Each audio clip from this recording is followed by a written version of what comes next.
Hello guys, welcome back to my channel.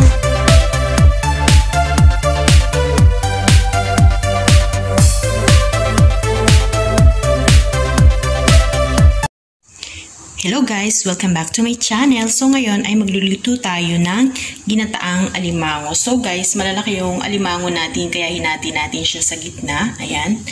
And ito yung ating mga rekado guys. Ayan.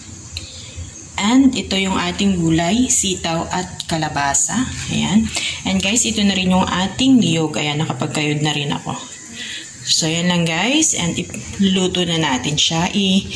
Sasangkot ko muna yung ating crabs. Ayan guys.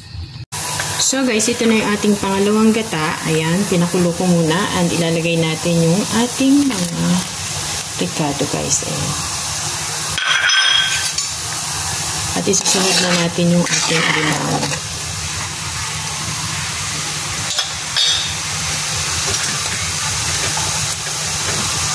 Ito na guys yung ating alimango. Yan, ang taba.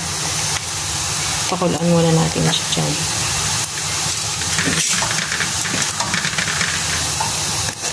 Yan.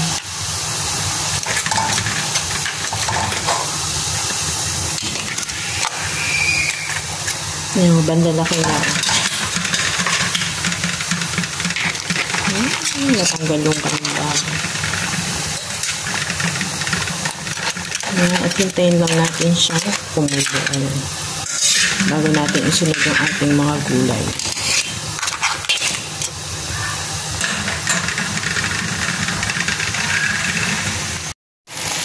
So ito na guys yung ating alimango guys. Ayan, lalagyan na natin yung ating mga gulay.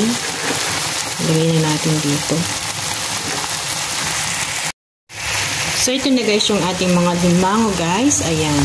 Lagyan natin yung ating gulay.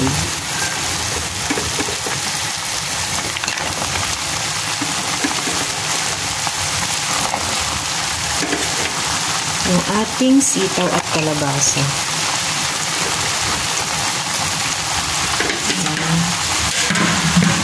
Lagyan na rin natin yung ating kalabasa.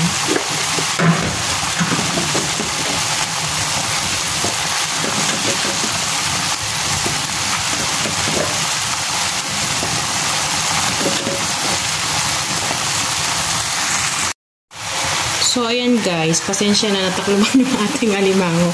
So, napakarami talaga niyang gulay. Ayan guys. Kasi yung amo ko mahilig sa gulay. Ang lagyan na natin yung ating kakanggata.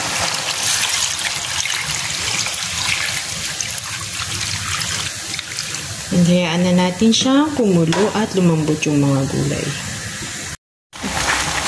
So guys, malambot na yung ating gulay. Lagay na natin yung ating sili. At titimplahan na din natin siya.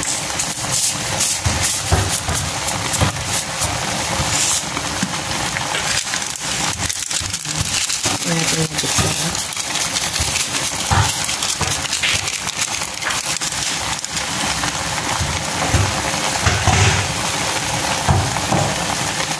Ayan.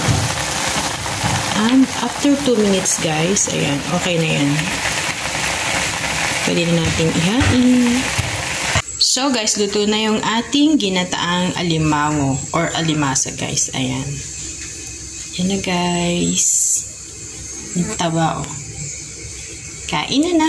Bye-bye. Thanks for watching. God bless us all.